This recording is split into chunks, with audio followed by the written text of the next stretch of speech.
markets, speculation, and risk. This is the Chat with Traders podcast, hosted by Aaron Fifield. What's up and welcome, my friends. You are listening to Chat with Traders, episode 222. Today, my guest is Luke Cummings, and I'm sure a few of my day ones will remember Luke from way back when he was a guest on episode 31. But either way, Luke is the CIO of Harvest Lane Asset Management, a Sydney-based hedge fund with a core strategy of trading in mergers and acquisitions, or M&A for short. Now, unlike our first chat in 2015, where we spoke about all sorts, this time I had one very specific objective when asking Luke back: how to properly assess and successfully trade around takeovers. You know, I think it's quite easy to be intimidated by the idea of trading takeovers, as there can be many moving parts. And I know for me, it's certainly a bit of a knowledge gap.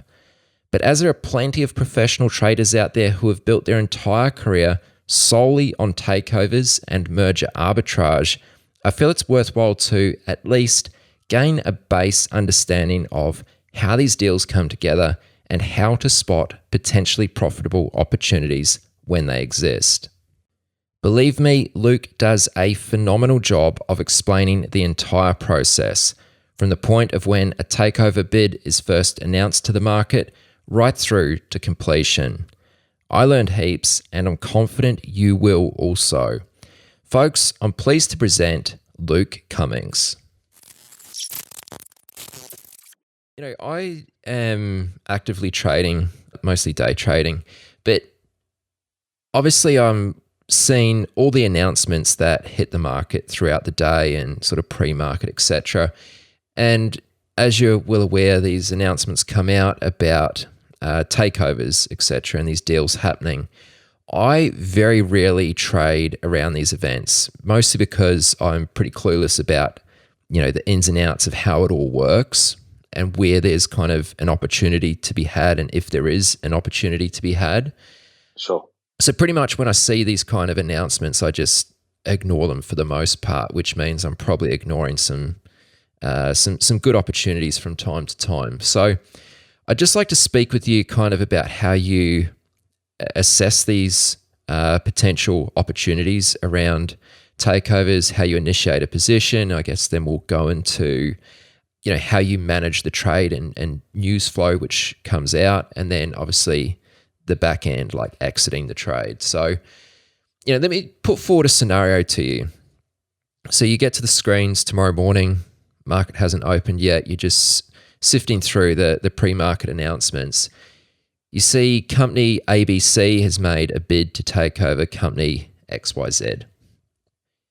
First things first, where do you even begin in assessing if there's a potential trade? Sure. So I think the first thing we're primarily interested in is, you know, how credible is the bid in terms of, you know, things like, is it binding or non-binding? Who's the bidder? Is it funded? Have they completed other successful transactions, you know, previously? Are they an Australian bidder or an international bidder? What's the company that's being bid for? Is it politically sensitive? Is there going to be potentially an ACCC or a FIRB issue? Where's the stock been trading at most recently? What's the price that the transaction is proposed at? Is that premium likely to be enough? Who are the major shareholders? You know, if we can get a feel for, which you maybe can't do immediately, you know, perhaps what they paid or their average price might be, and where they're likely to see value. Any broker research that we have, or, you know, just in terms of general price targets for the security, to get a feel for, you know, whether the bid price or the proposed bid price is appropriate. You know, where's the stock trading in terms of its, you know, most recent 12-month trading history, and perhaps longer in some instances. You know, because all of those are factors. I guess there's really two things that we sort of think about here. Is there's the potential that the transaction completes in its current form, or is improved upon, and I guess we'll get to that later in the conversation. But, you know, first and foremost, what we're really trying to do is figure out, you know, what's the chances that whatever the proposed transaction is can proceed? Because the way that you lose money trading these events and takeovers in particular is that the announcement comes out, let's say tomorrow morning, as you say, stock resumes trading at 10 o'clock or just after, and the stock's now up, let's say 15% because of the announcement of the bid approach. I think you said stock ABC, let's say it was trading at 70 cents, the bid's at 90 cents for argument's sake, and the stock's trading, 83, 84. If you pay 83, 84 and end up getting 90 in time, that's great. If you pay 83 or 84 and end up getting $1 or $1.10 or $1.20 or more, obviously even better. What you don't want to do is, buy the stock for 83 or 84 and find out that, because the transaction falls over it, the stock goes back to 70 or 65 or, lower, depending on the circumstances as to why the transaction didn't proceed. So, over a sort of medium-term time frame, that's how we would think about the transaction. I guess from a day trading perspective, which doesn't sort of tend to suit us that well, given the size of the money that we're running now. But my process would be largely the same. Instead of thinking about whether I could hold the security for 2, 3, or 4 months. So I guess I'm just trying to figure out if I were trying to day trade it, what an appropriate level is for the stock to trade at. Obviously, you can buy it more cheaply than that. The market does tend to be semi-efficient, within a fairly short period of time in pricing these bids. Probably less efficient, sort of over the medium term, and we can discuss why that's the case a little later. Okay, just to be clear, I'm not trying to get you to frame this as a potential day trade. I mean, I guess a few questions just to bounce off what you've said there, and this is going to sort of show how clueless I am about these, but what's the difference between a binding and a non-binding takeover? Yeah, so really the main difference is the extent to which the transaction can be enforced, irrespective or largely irrespective of circumstances. So, a typical example of a non-binding transaction might be that a private equity firm says they're going to make an indicative non-binding approach, at X price, subject to completing due diligence, subject to securing funding, subject to securing their investment committee approval, and whatever else they sort of want to attach to the proposal in terms of conditions. So the issue with that is there's a lot of outs there, right? So let's say that they do their due diligence and they're not happy. Well, they don't proceed. Let's say they do their due diligence and they are happy, but the market's fallen 15 or 20% during that period. They're probably not going to want to proceed at the original price.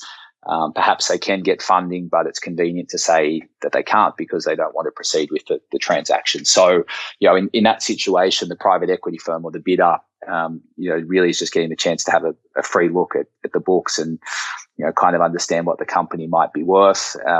Some people are cynical about private equity approaches in terms of, private equity wins both ways in that scenario. Potentially they get to see what they might be buying and figure out what to pay. But if they're thinking about buying another business in that sector or they've already got one, then it's a free look at, someone else's financials and strategy. So, I mentioned before that the main issue, with his strategy in terms of how you lose money is if you're paying a premium to enter these positions because you think something's going to happen.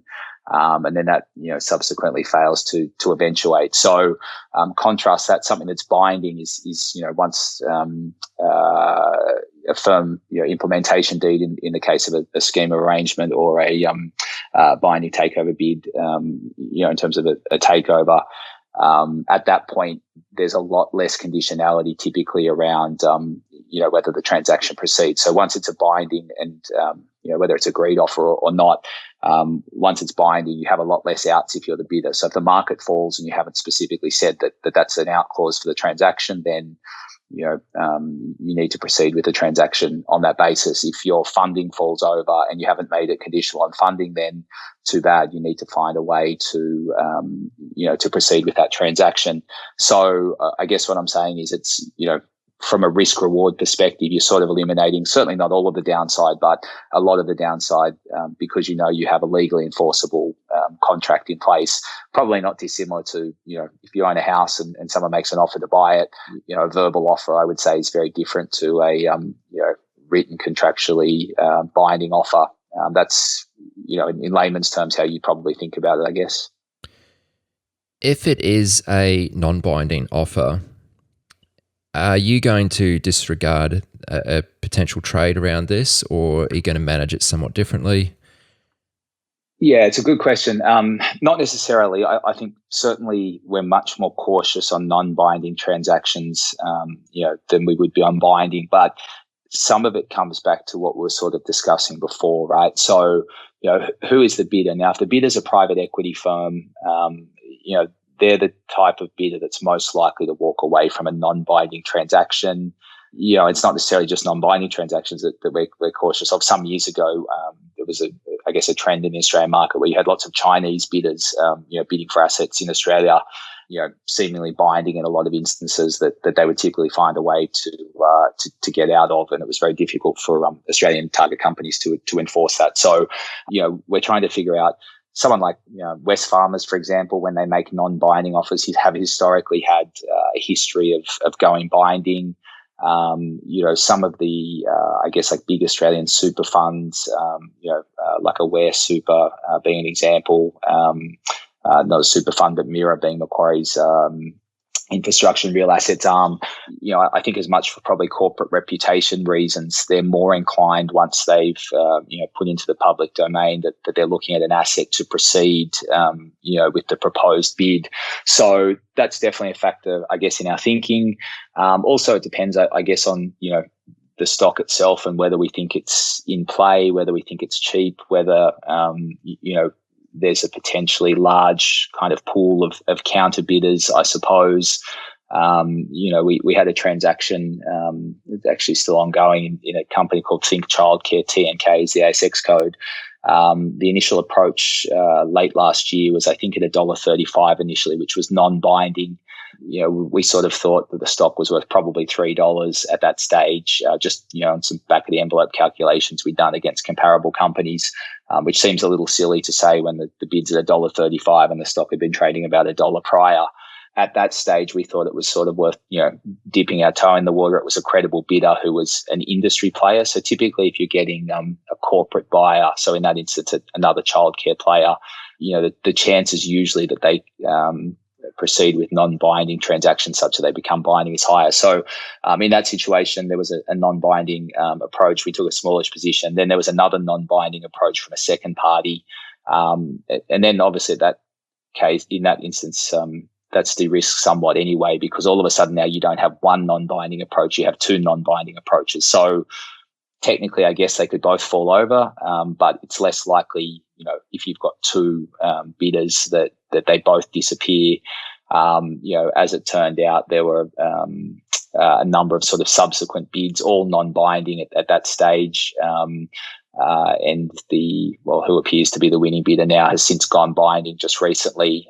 Stocks at the final bids at $3.20 plus an 8-cent interim dividend, plus a largish special dividend with some franking credits to kick out as a result. So, that would be an extreme example, but that's a stock we probably started buying at around $1.20 and effectively are going to be selling for, roughly $3.25, $3.30 when all is said and done inside about 9 months. So, we haven't really talked upside yet, but that sort of highlights, I guess, why we like the strategy, because you just have this inbuilt optionality, over further upside. And really what we're trying to do in the first instance is take care of the downside so that we have the ability to participate in some of that upside. So, to answer your question, non-binding is definitely a red flag for us. Some of them we'd avoid altogether, and in other instances, usually just take smaller position sizes, I guess.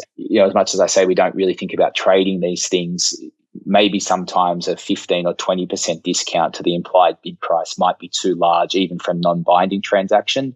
We might think perhaps that should be more like a 10% discount. So if we can pick up the stock at 15 or 20% discount, we might do that. And then if the gap closes to more like a 10% discount to the implied terms, we might look at lightening the position or taking off the exposure altogether, just because we think that it's more appropriately priced at that level.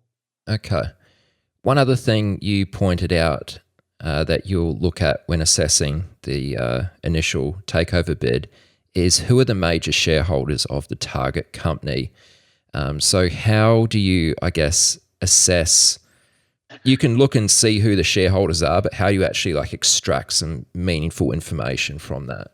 Yeah, sure. So I think, look, if you have a founder-led company who owns, 20, 30, 40% of the stock in some instances, obviously to be able to complete a transaction where a bidder can get control, they're probably, almost certainly going to need to have that founding shareholder on side. So, if I was a bidder and I'm looking to buy a company where there's a founding shareholder who owns 40% of the stock, there's very little point in making any kind of proposal if I haven't already spoken to the major shareholder and have a reasonable idea they're likely to accept the offer. Because no matter what other shareholders think, the influence of that shareholding, given its size, but perhaps also the influence that that individual would have in convincing other shareholders to either accept the offer or not, is going to be significant.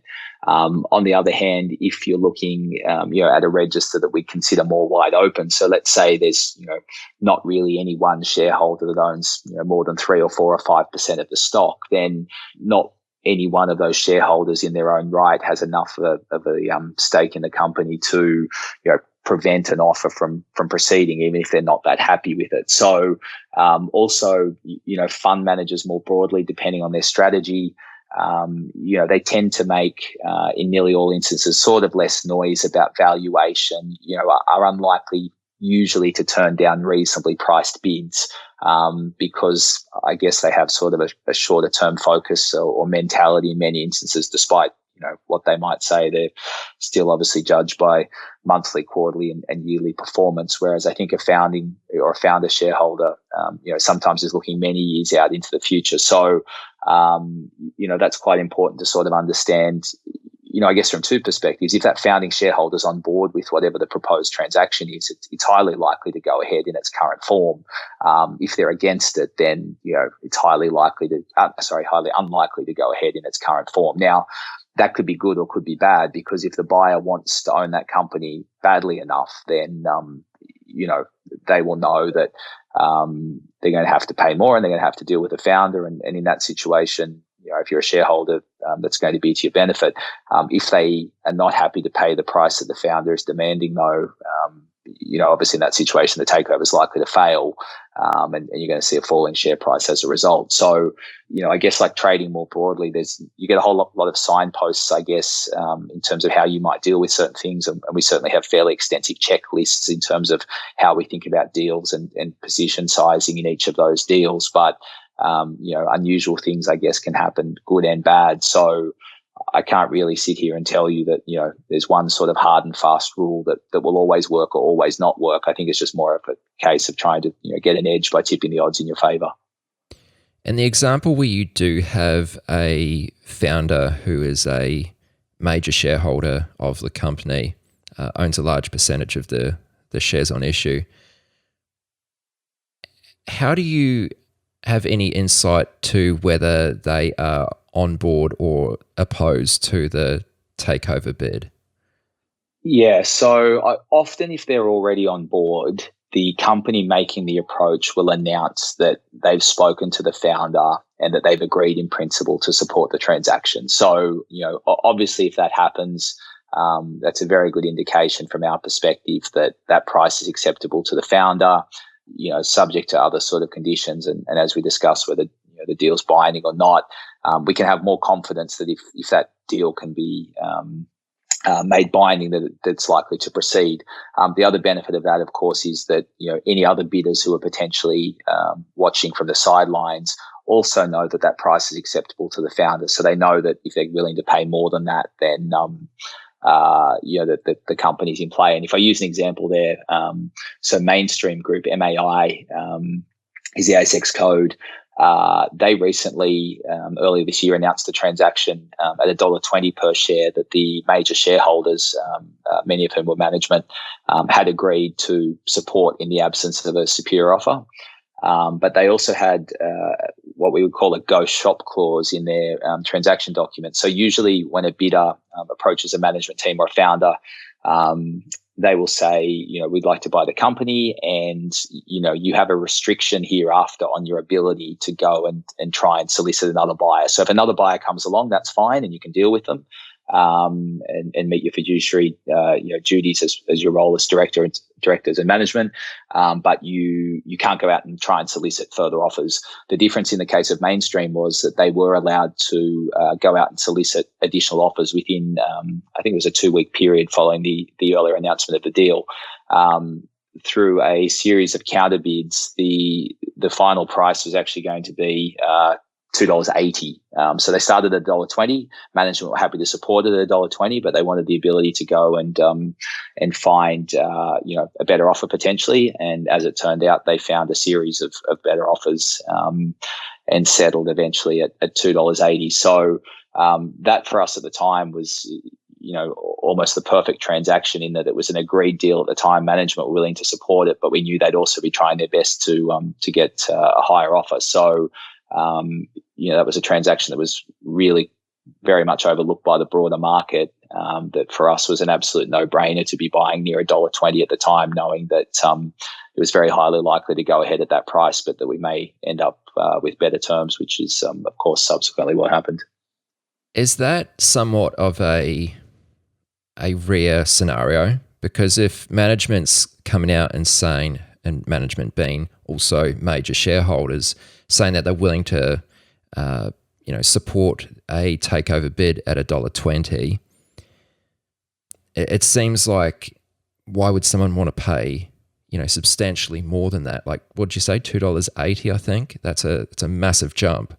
Yeah, look, it's definitely not common, but M&A, I guess, like lots of other things, tends to go in waves. So I would say that, in kind of 20 years approximately, slightly less of trading M&A as a strategy, on average, you probably get 2 or 3 of those a year. Now, our returns, from a fund perspective, have been quite good over the last 12 months, because, we've had sort of 3 or 4 or 5 of those. I mean, Think Childcare and Mainstream, all sort of happened within the space of a month of one another. And, we had effectively a year's worth of returns, what would normally be a year's worth of returns in the space of a month. So you sort of look at that and you go, okay, well, why would management agree to that?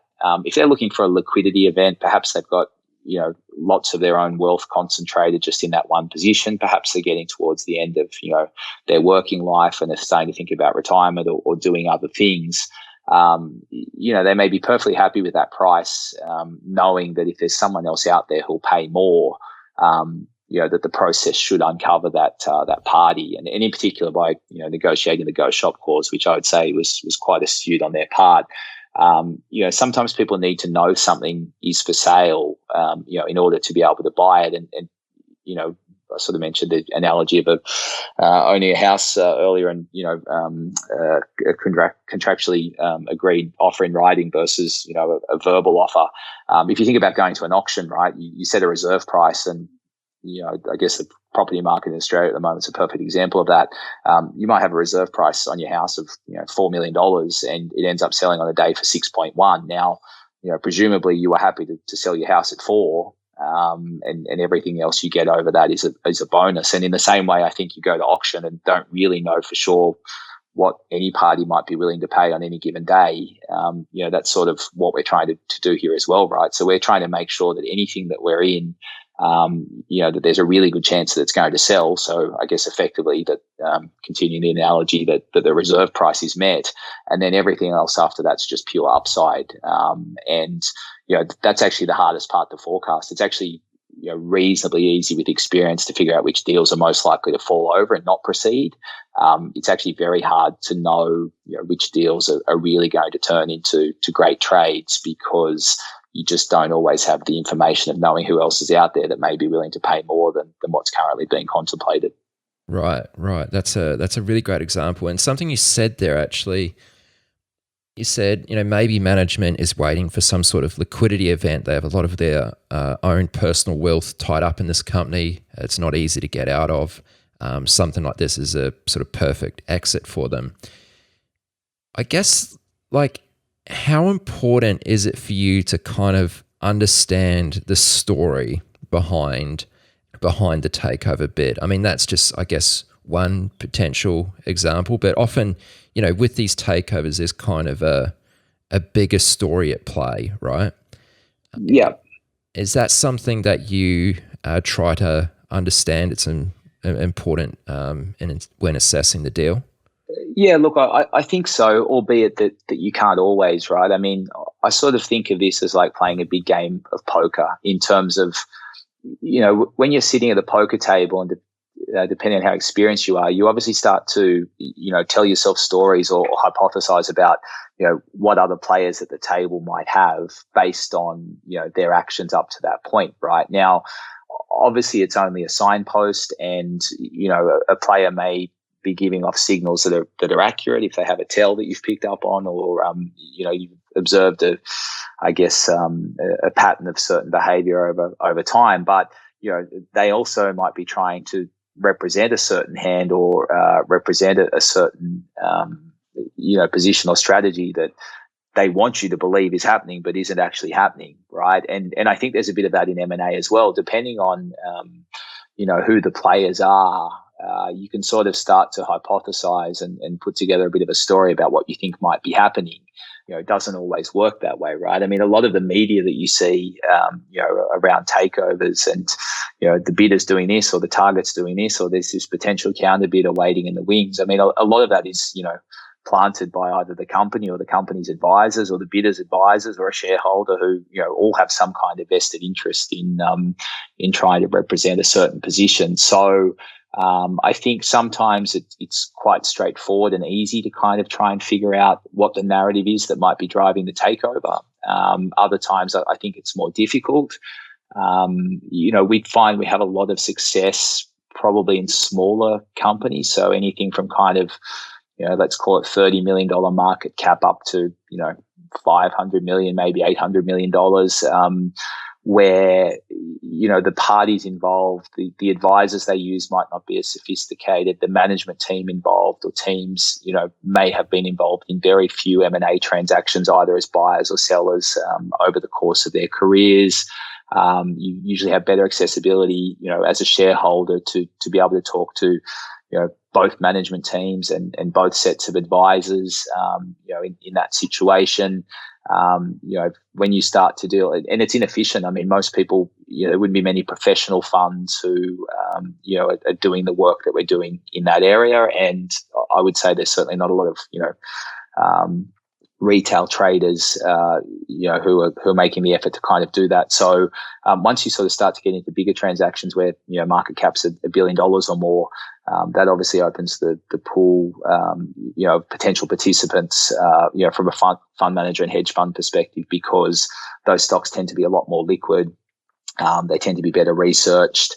All of a sudden, some of the offshore funds from Asia and the US are definitely starting to look at transactions of that size. But the smaller transactions, which I guess are probably in the sweet spot for a lot of people who may be listening, to this podcast, is that, you don't have to be an expert with 20 years of experience to start participating in that area. I certainly wouldn't say it's something you can take lightly, but, if I think about how we started doing it ourselves, you really just sort of start to pick the safest stuff or what appears to be the safest.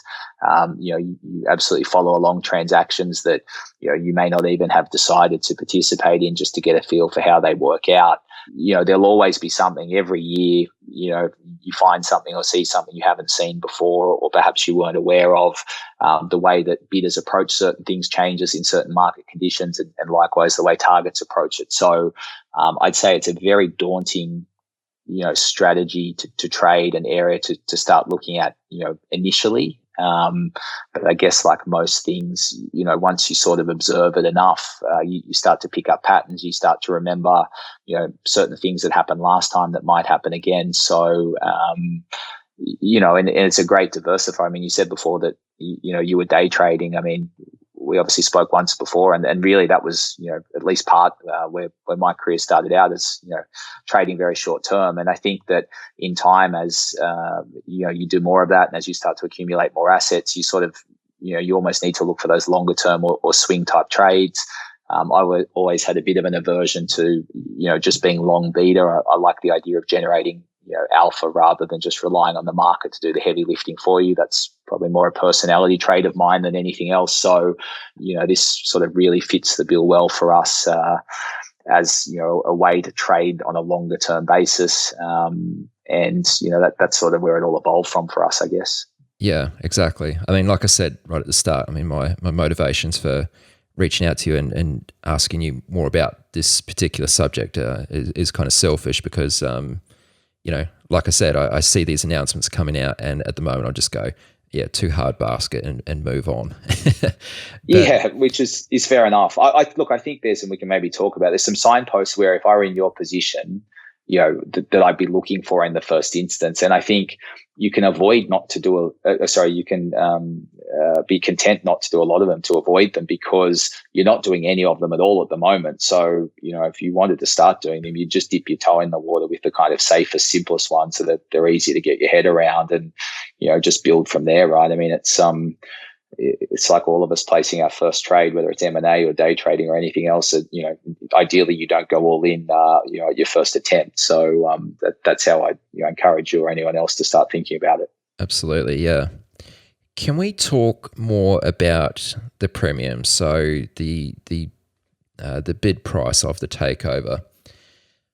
I guess if we just simplify your strategy to the as simple as possible, you're essentially buying after an initial takeover bid has been announced, and hoping that or anticipating that a revised higher bid comes out or another party gets involved, and ultimately the price moves higher than where you buy it. Yep. From a fundamental point, I mean, how do you judge whether the takeover price that's been bid is a good deal or not? Yeah, look, it's somewhat less important than you might think to be able to figure that out in advance. And it kind of goes back to what I was saying about, the auction for your house, right? The thing is that once, the way a takeover trades or the way a stock trades once it's under takeover is quite different to, what it trades day to day, right? So pick any of the 2,000 stocks or whatever are currently listed on the ASX at the moment, right? Depending on their size, some of them will have broker coverage. There'll be price targets associated with them. Everyone will have a different view on, what it's worth, at any given point in time. I think, and there's a lot of participants buying and selling in the market every day that sort of dictates the price. Once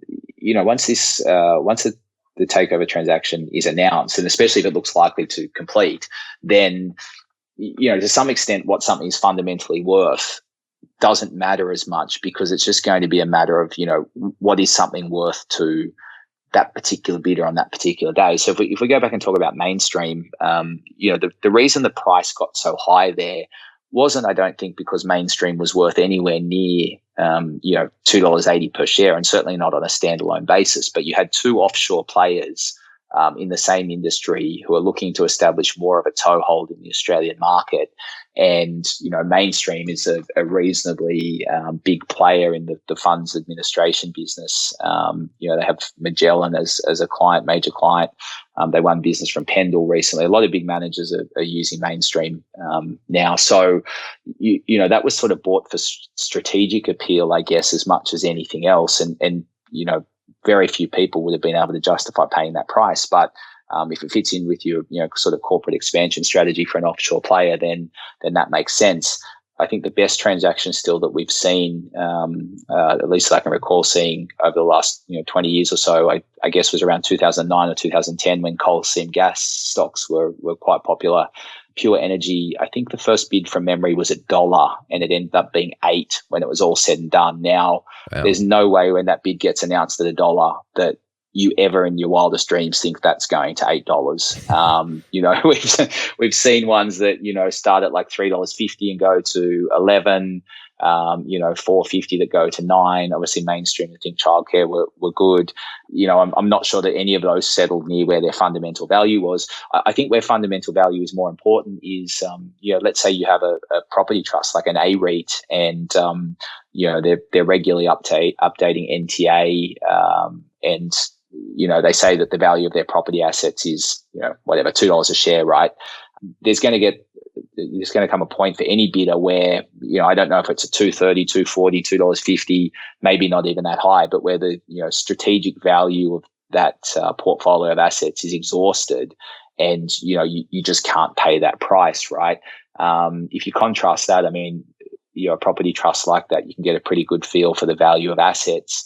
Let's contrast that with like an Afterpay, for example. The value you can come up with for Afterpay is extremely wide based on a whole bunch of different assumptions over a period of time. So, in some instances, that's the type of stock where, it's much harder to model fundamental value because there's sort of such broad disagreement, I guess, amongst market participants regarding, what it might be worth. So, where fundamental value is probably a bit more important to us. I talked before about trying to avoid transactions where, you buy something at a premium after a transaction has been announced, and then that transaction doesn't go ahead, and the stock falls, back to the level it was trading at prior, or perhaps even lower. The way we try and manage that process is we know that's going to happen from time to time. Despite our best efforts, there'll be things that happen that go wrong and will stop transactions from proceeding. So we try and think about, if the transaction falls over, what's the likely lowest level that this stock is going to trade at? And usually as a starting point, we'd use like the 3 or 6 month low prior to the bid is probably a good starting point in a lot of instances. That may need an adjustment of sorts. Let's say that's an oil stock, and that 6 month low was when oil was at $80 a barrel, and now oil is $40 a barrel. Well, clearly, the stock, all else being equal, would trade lower, given the lower oil price. So, but that's sort of where we try and think about downside in order to size positions appropriately. And that's where I think fundamental value becomes sort of important. If you can sort of satisfy yourself that, there's a value floor there somewhere, and assume that the stock doesn't trade much beyond that for any great period of time, that's where it becomes important. I think, I use property trusts as an example. There's a lot of listed investment companies at the moment that, have found themselves subject to either takeover or some kind of wind-up event, or have, announced that they'll move from a listed structure to an unlisted structure. In that scenario, because you have good visibility on what the underlying assets are worth, we might take the view that, okay, it's very unlikely that the market would fall more than 25% in the next 3 months.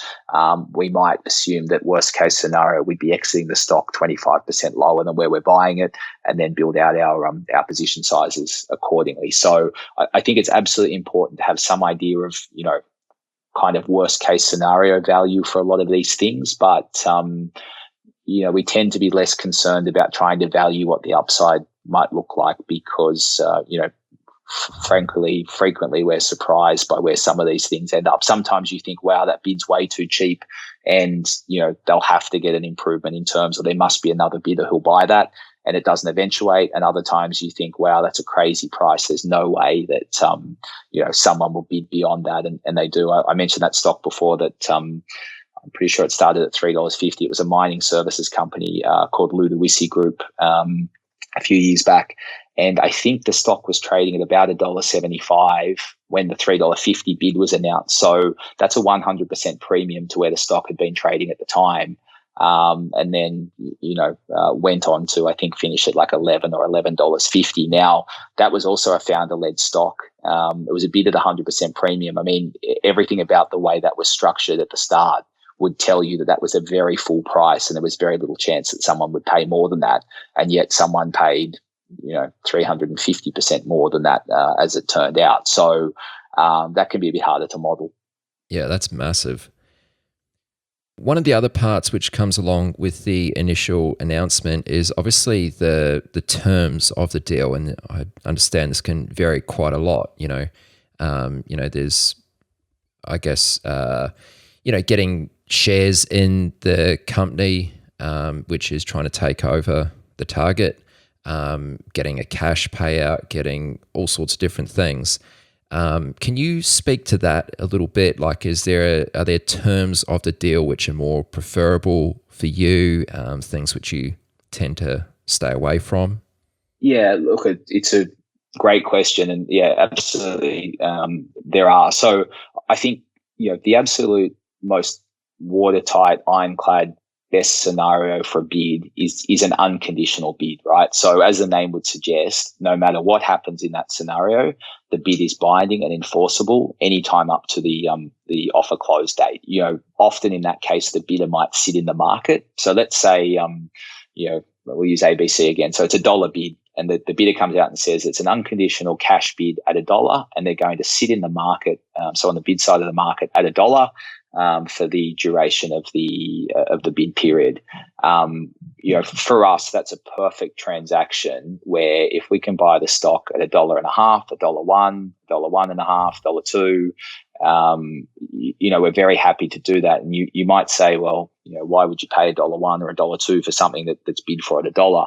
But the reason we would is because we know no matter what happens that we're getting $1 back. So, if you think about trading in a broader context, imagine if you could just buy stuff where you knew, even if you were completely wrong, you wouldn't lose any money. But you had the optionality over being right. That's, sort of the perfect transaction from a, downside risk perspective. And then it's just sort of, various degrees back from there, right? So, a dollar bid that's, conditional, but only upon the bidder achieving a 50.1% acceptance, from shareholders is obviously a much smaller hurdle to jump than, having to get acceptances from 90% of shareholders. So, if that was the only sole condition, we'd view that as being, relatively lower risk. Also, if it's a bigger company, let's say, it was Wesfarmers trying to buy someone smaller or BHP trying to buy someone smaller in cash, fantastic. I mean, cash is cash. They're obviously, very established corporate organizations, and, you wouldn't have any kind of credit risk concerns about either of those organizations if they were paying you cash. Likewise, you probably wouldn't have that many concerns about, if they were paying for the transaction in scrip or shares either, right? In terms of big companies, liquid, share prices don't tend to move around that much. But the problem, with a scrip bid, meaning that the company's paying in shares rather than cash, at least in part, is that the value of shares obviously isn't fixed, right? So, if a company that's trading, let's say at $1 a share says, okay, one share in XYZ, if they're the bidder, for every one share you own in ABC, XYZ's trading at $1. So therefore, the implied value of the transaction to ABC is $1. XYZ shares could go up to $1.20.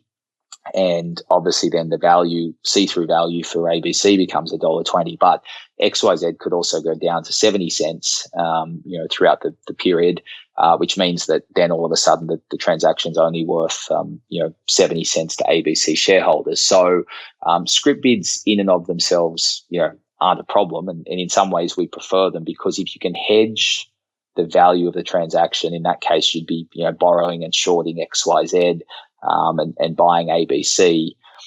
We're not doing that because we think XYZ is going to go down or because we have any particular view on the direction XYZ will trade in. We're just doing that to fix the value of the transaction at that point in time. So, if XYZ does go up from $1 to $1.20, we're obviously losing 20 cents on our short, but we're making 20 cents on the long side. So in that situation, all we're doing is trying to fix the relative value, for a scrip bid. So, that's how we think about consideration when it comes to the takeovers themselves. They're usually either, they're all commonly referred to as takeovers, but really there's two variations of that. One is what is, technically at law a takeover bid, and that's where the bidder basically contracts directly with shareholders regarding the transaction. They're quite easy to enforce from a shareholder's perspective. So if the bidder says they're going to do something and then doesn't do it, you can use the takeovers panel, which are kind of an oversight body for M&A activity in the Australian market. It's very cheap and easy to apply. You usually get an answer pretty quickly. The other version is a scheme of arrangement, which is actually where the bidder enters into a contract with the company who sort of acts on behalf of shareholders, I guess. But without getting too technical about it, the contract exists in the first instance between the company, the target company, and the bidder, and shareholders are only bound to the transaction, sort of right towards the end of the offer period. The difficulty there is that there are usually more outs for the bidder, and one of them being that they need 75% of all shareholders to vote in favour of the transaction in order for it to proceed. So with a takeover, you can usually get some visibility over time of what the acceptance rate is like, because the company that's doing the bidding has to announce to the market, what sort of acceptances they're getting for their offer as the period remains open. The problem with a scheme of arrangement is that it's sort of just a snapshot in time. So it's not until the day of the vote that you know for certain that the transaction is or isn't going ahead. It's sort of harder to calculate that probability in advance. Now, of course, you get media leaks. Sometimes the company gives an update. Sometimes the bidder gives an update. But that's a little trickier, and it's also trickier to enforce from a shareholder perspective. If the bidder says that they're going to do something and then doesn't do it, you're actually relying on the company themselves to enforce, rights on behalf of shareholders rather than shareholders being able to do it directly. So I know that sounds probably like quite a technical point, but it does, I guess, just open you up to a little bit more risk than would otherwise be the case if you're contracting directly with the bidder themselves. Okay. I feel like that was quite a key point. It went over my head a little bit, but I think, if I would re-listen to that, I think that was probably quite a valuable bit of insight there, yeah? I'd say that's a big takeaway, and probably something that earlier in my career I didn't appreciate as much as I do now. I think, it's just a little bit harder to know, along the journey from when the transaction is announced to when it finishes, exactly where you stand in terms of the likelihood of it succeeding. And it's a little bit easier for, the bidder to kind of wriggle out of their commitments if the target company I guess doesn't have the backbone to stand up for its shareholders and want to enforce a deal. And it's a scenario there might be, let's say you get a big global private equity firm that manages billions and billions of dollars who's trying to buy, an ASX listed company with $100 million market cap. And there's a dispute about, whether the transaction should proceed. You may guess from the way I'm explaining this that this is an actual real life scenario that we've seen. But, the big private equity firm says, well, look, company ABC, we probably should go ahead with this deal, but we don't really want to. We've got some pretty expensive, experienced lawyers. We're happy to spend quite a lot of money to not have this transaction go ahead. We can tie you up in court for quite a long time. There's no guarantee you'll win. Maybe you should just, let us off the hook and we'll shake hands and walk away. That might be convenient for the company management. It's not a distraction. They save some money. It's obviously highly inconvenient for shareholders, including ourselves in that instance. So, in that situation as a shareholder, you're trying to compel management to do the right thing and stand up for shareholders, and you're relying on the fact that they will. If that scenario happened with a takeover, we or any shareholder could very quickly and easily make an application to the takeovers panel, who would almost certainly enforce the transaction, on behalf of shareholders, given that it was contractually agreed already. So it's, I guess, just, you become one step removed from the process in a scheme, and it would be fair to say that, for that reason, we're just more cautious about schemes generally. There's more vote risk, and there's a little bit more risk of the bidder being able to get out of the transaction that would otherwise be the case with a takeover bid. Mm-hmm. Okay. We're quite a way into this conversation here. I haven't specifically asked you where the rubber meets the road. How do you actually initiate a position? Like, how do you actually put on a position? You've decided that you're going ahead to participate in this. Are you fighting for price, or are you simply just buying at market when the stock comes online?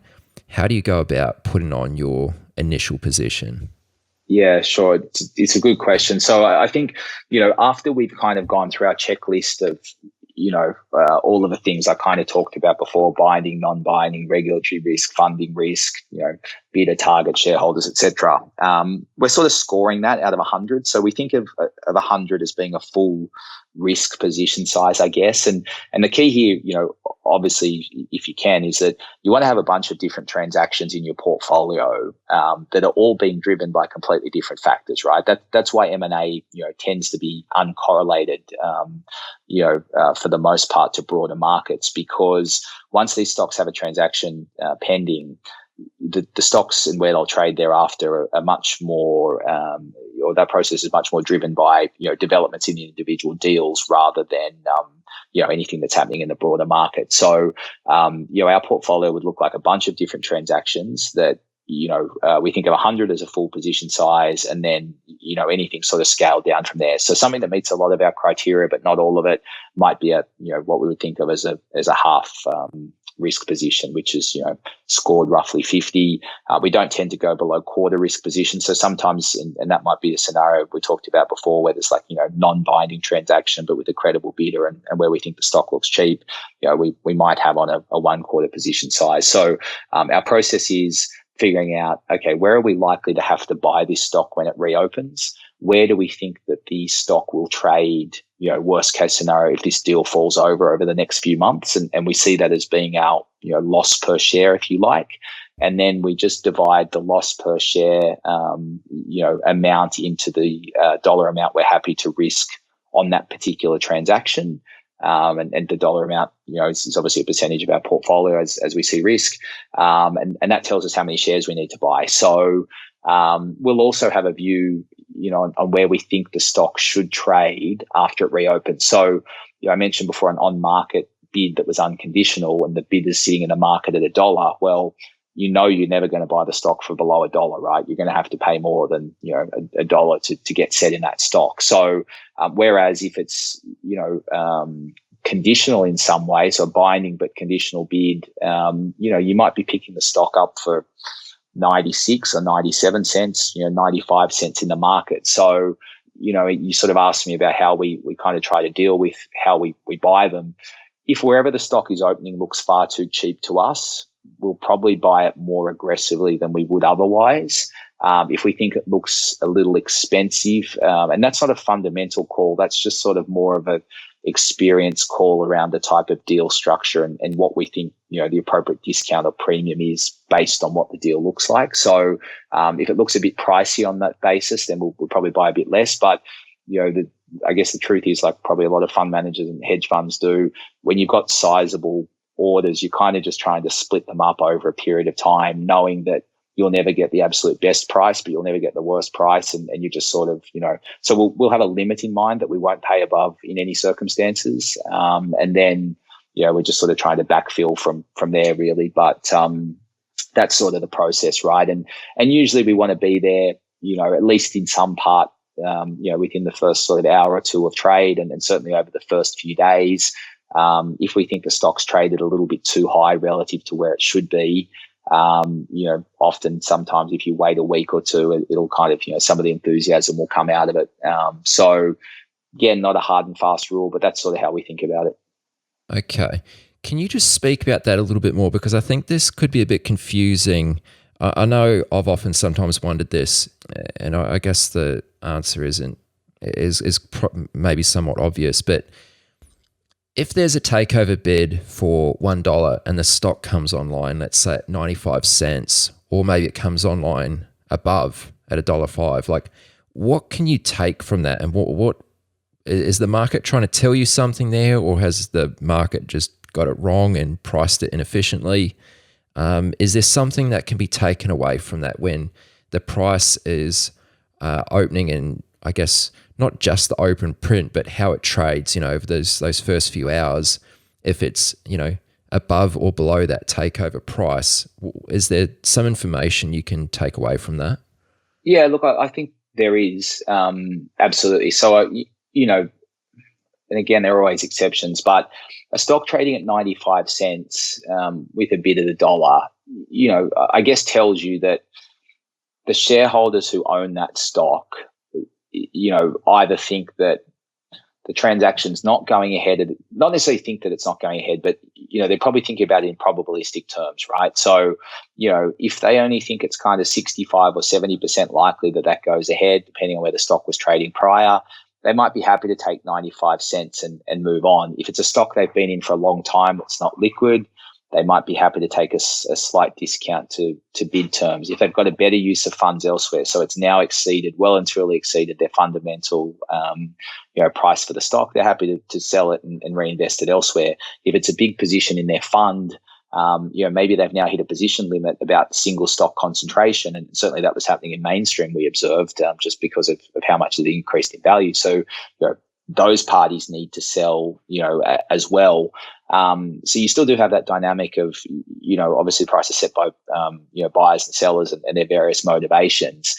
And that's a reason the stock, I would say they're the main reasons the stock would trade at a discount. Now, if it trades at a premium, to the bid price, why does that happen?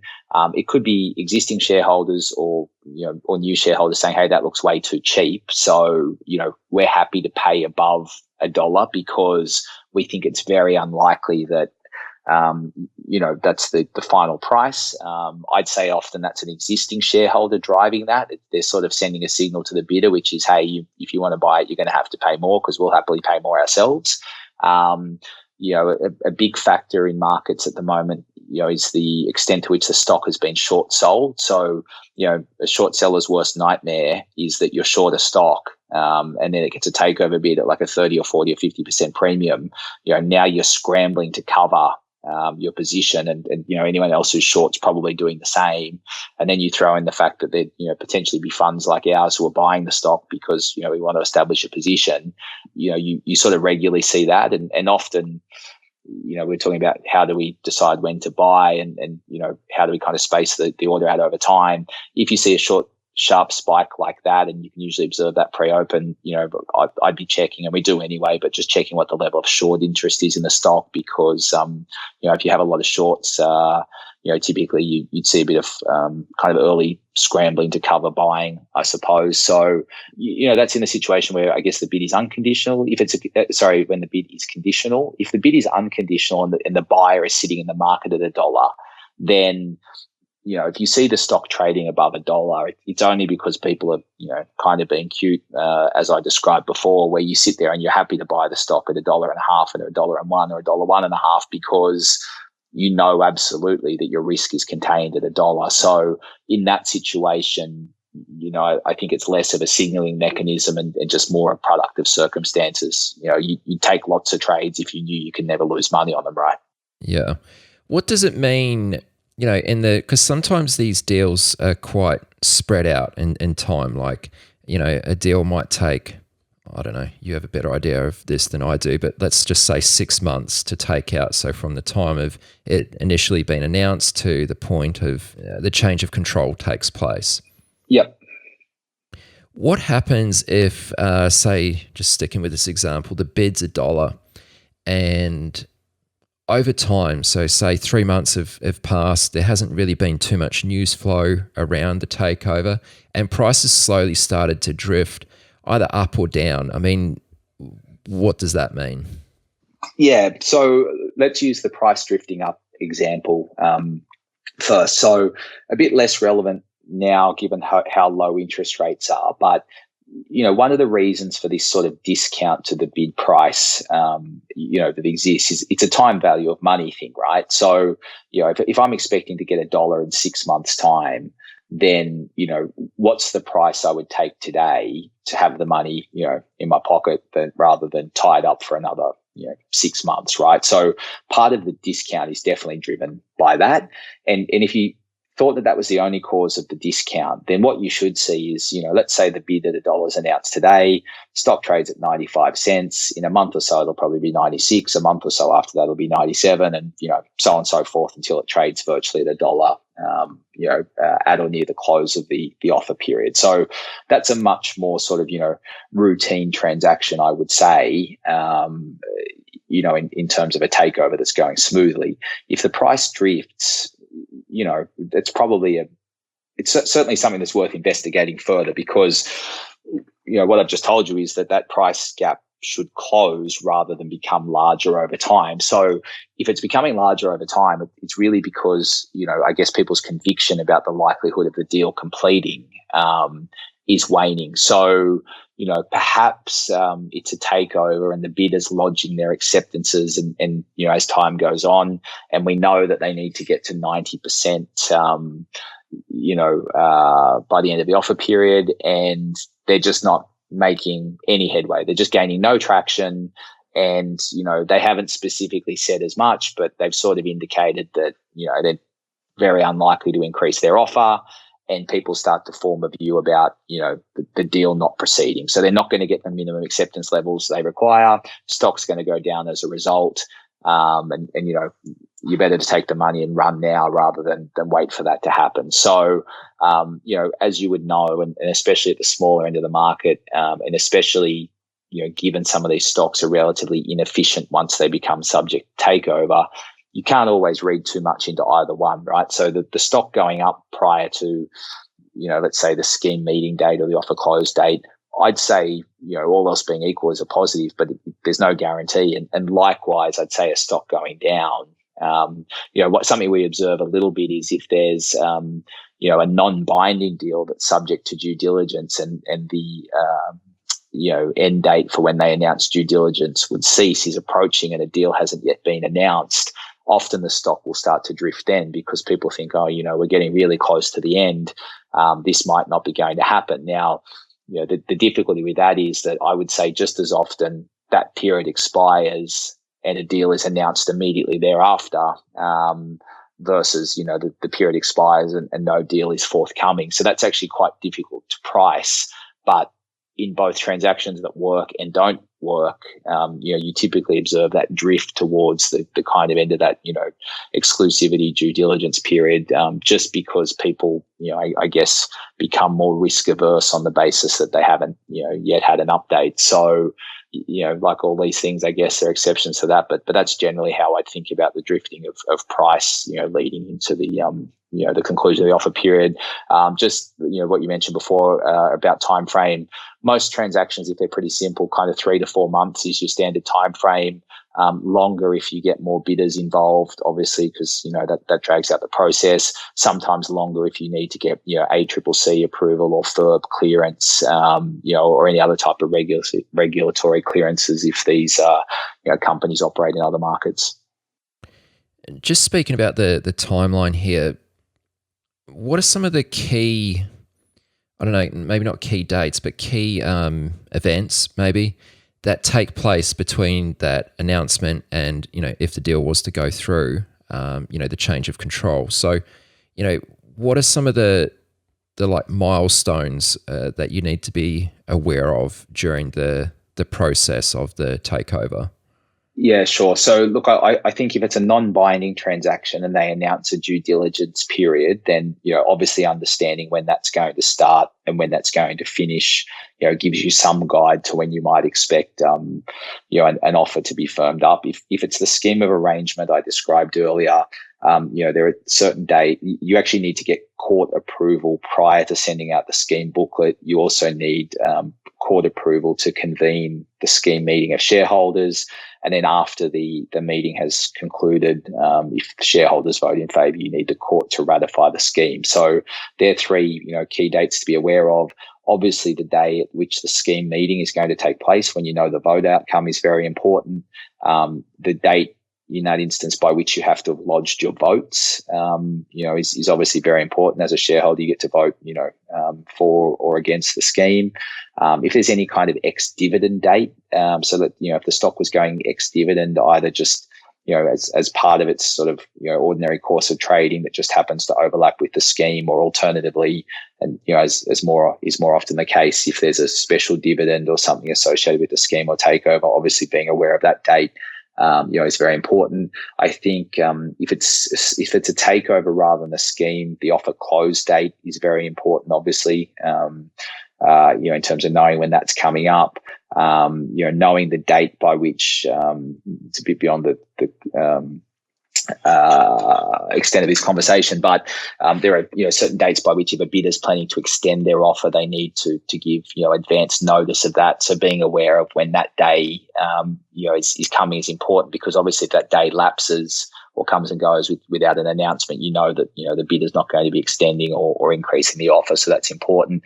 Our process really is, once we're in a position, I mentioned before, we think about downside and where our exit point would be in the event that the deal were to fall over. So we have alerts set up at that price.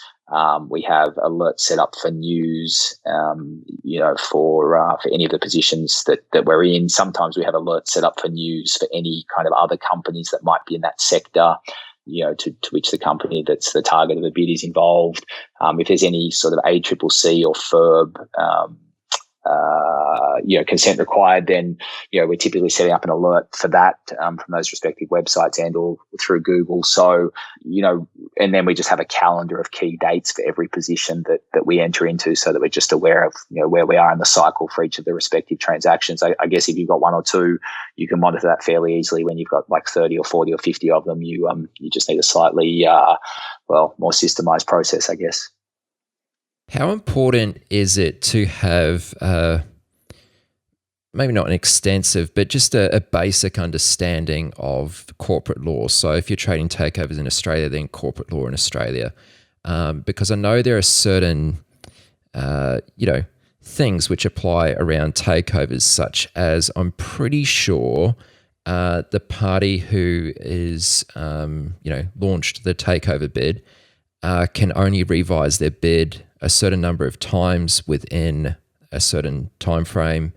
They can only buy so many shares on market. Like, there's different things like that which probably play a factor in the possible outcomes of this transaction or this deal. Look, I'd say it's important to an extent. I certainly don't think you need to be, a trained or experienced M&A lawyer to be able to do it. I think it's probably like playing a round of golf in some ways. I think, golf gives you a little booklet of 120 pages of rules. I would say if you kind of know 10 of them, that, you can play golf pretty effectively and will never need to worry about most of the rest of what happens. I'd say that this is sort of similar. I think that, there are some very key rules that you need to be aware of, the difference between a takeover and a scheme, which we discussed before, is very important. There's a threshold beyond which, a shareholder, subject to certain carve-outs, has to launch a takeover bid. So that's typically 20%. If you own 20% or more of a listed company, you're forced to make a bid unless you get relief, from not doing so. I think, understanding a little bit about, how the mechanics of a conditional versus unconditional bid work, are important. Some of those key dates I mentioned before, knowing that, if it's a takeover bid, that you have the takeovers panel at your disposal, to deal with disputes or, kind of any alleged bad behavior on behalf of the bidder. Knowing that that's not available to you from a scheme perspective, knowing for a scheme that, just because shareholders have voted in favour, it still needs to be ratified by the court. That usually happens anywhere from kind of 48 hours to a week later. And the bidder still has an out during that period of time if one of the bid conditions, are breached. They're sort of the main ones, right, in terms of, if you know and understand how that works, you're probably 90 to 95% of the way there. And then there are absolutely some other subtleties that, you'll pick up on in time and that you probably need to be aware of. But I think, if you sort of read enough scheme documents, you read enough takeover announcements, you consume enough media, and there are absolutely, I've got a copy of the corpse law at my disposal for, I don't know it back to front, absolutely not, but I know the key areas. I know where to look if I need something. There's actually been a couple of good, it sounds boring, but academic textbooks that have been written, that are takeover focused by M&A lawyers that look at different scenarios and, precedent in certain situations. So, I guess my view on trading is, no matter what you're doing, it pays to be prepared and experienced. And, I really feel like you sort of get out of it what you put in terms of work. This is no different. You're not buying an ETF, right? This is not a, passive, I'll just buy it and kind of see what happens and not worry about it too much. It's absolutely not that. But, it's probably not as complex as it might sound to someone who's listening to this, who's never done it before. And, it just seems insurmountable. It's not that at all. Okay, yeah.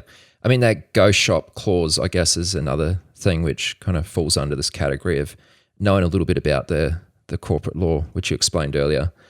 Yeah, well, I mean, the reason we would know that is, I'd only seen one of those once previously that I could recall, and that was as recently as 2018. And the reason we notice that is because you most often notice the opposite. So, once you sort of read these scheme documents when they're released and the agreements, there's typically,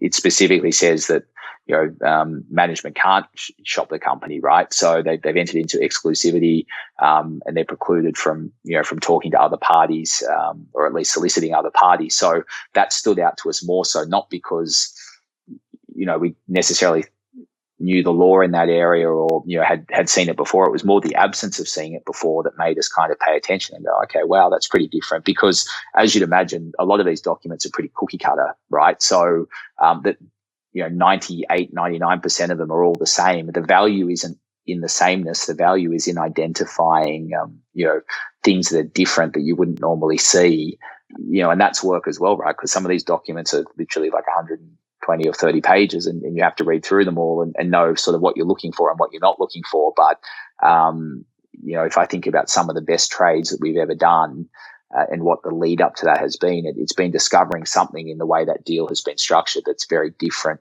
in a favorable way to what we're accustomed to seeing. Just one last question to wind this up. At what point do you actually book a profit or loss on the trade and move on? Like, are you hanging on there until the very end, or are you taking some profit along the way if there's a revised higher bid, etc.? How do you exit these trades? Yeah, I would say that, 80, 90% of the time, we're seeing them through to completion. So, mainstream, whatever, buy it at $1.20 roughly and wait until, the process concludes and take you $2.80. That would differ, which is more of a kind of fund specific problem, I guess, that I mentioned before with certain fund managers. If you're getting to the point where the position has become so big that it's starting to breach, or bump up against position limits, then, we kind of don't have a choice. You have to sell some, in that scenario. If we start to think that it's pretty clear that, the bidding has stopped and that there's not going to be anything further, and probably in mainstream, once it got to 280, you could be pretty sure of that. You could start to take some off the table just by virtue of the fact that there are so many other opportunities around at the moment that you want to be able to fund them.